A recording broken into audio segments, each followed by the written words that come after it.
That's why we're a small groups church, because the process of Christ in growth happens in relationship in a smaller group, just like Jesus did it. And if you watch Jesus, he tracked with those stages. He even uses some of this language, and it's replete and all through the New Testament.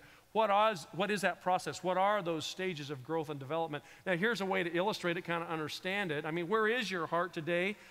If a bomb were to go off in the room, and this is a safe place, so some of you who get a little feisty, don't worry about it. But if a bomb were to, I used that illustration in Israel, and that was not a good illustration in Israel. It didn't go so well. Started patting me down. Bomb, well. But think about it for a minute. If a bomb went off in this room right now, how would the infants, how would the babies respond? What would they do? They'd cry. Ah! Why? Because they don't understand. And that is a parallel. God in his wisdom has given us a parallel to emotional and physical growth for spiritual growth. When you're a spiritual infant, if you've just accepted Christ, or maybe you accepted Christ a long time ago, but you've never been led to grow, when something happens traumatic, it might be in the news, it might be in your family, it might even be in your church, you tend to go, I don't understand, and you start freaking out, and that is okay. That's actually healthy for an infant in Christ. And parents come alongside that and they help them through that. But there's a point where you can't stay there crying because you don't understand. You've got to move ahead in your understanding of the Christian life, of being more like Jesus. And so if the bomb went off in the room again, what would the children do? What would somebody in their childhood do? They'd pretty much say, where's mom? Right? And that's what spiritual children do. Where's the parent? I mean, some of you, when I walked out on stage, I could see it in your eyes. Where's Jim? That scary guy's up there again. He's talking about bombs and stuff. Where's Jim? Can we make it to Coeur d'Alene? Which is a very natural reaction. Jim, for many of you, he's become a spiritual father. And children do that. They respond that way. They need coaching and encouragement. But you can't just let children keep eating pablum and drinking milk. They've got to move on to solid food, something more than just hamburgers and fries, right?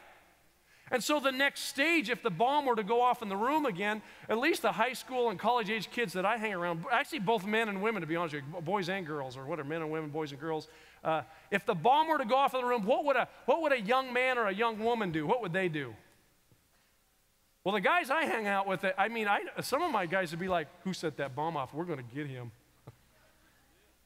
And a lot of them would just spread out. They would start moving out. They'd make sure their family was okay. They'd start moving out, and they'd be pulling chairs off people or making sure everybody's okay because they want to do something. And that's the same for spiritual growth. There comes a point where the milk and the meat have to give away to some action, and it's natural. And if you're sitting in this group and you're actually a spiritual adolescent, if you will, you're a young man or a young woman in Christ, it doesn't matter what your chronological age is, you're kind of getting antsy. It's like, okay, what can I do? Can I do something? Give me something to do. That's very natural for spiritual growth. And you know what kids, give me the keys to the car. Yeah, I want a checkbook and I want to be able to book airplane flight, all that kind of stuff that adults do. Of course, if you do give them the keys to the car, sometimes the car doesn't come back in real good shape. And that happens spiritually as well. I didn't have the answer that I thought I did. I wasn't able to. And you don't just say, well, you're disqualified. Sit back down. Sit back down. Don't serve ever again because you blew it. Okay.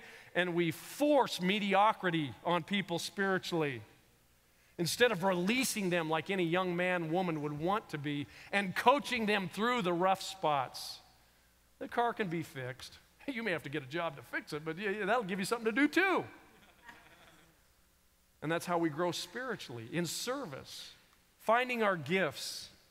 And then again, if the bomb went off here in the room, what would the parents do? And really grandparents too. First thing they'd be doing is looking around for the kids, wouldn't they? And that's what spiritual parents do. We need spiritual parents. People that raise up in their maturity like Christ. And I love it so much that Jesus used the word parent.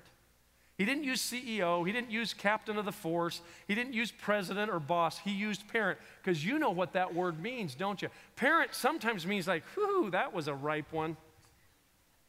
That's being a parent. Parents sometimes mean, oh, they're tired, they went to sleep, I better clean this up and take care of that. Parent means, hey, come over here, I want to talk to you about this so we don't make that mistake again. And that is the character of Jesus Christ. That's how Jesus led. He didn't lead through some kind of autocratic rules, regulations, and parliamentary procedure. He led through being in relationship with people and bringing them to himself so they could grow.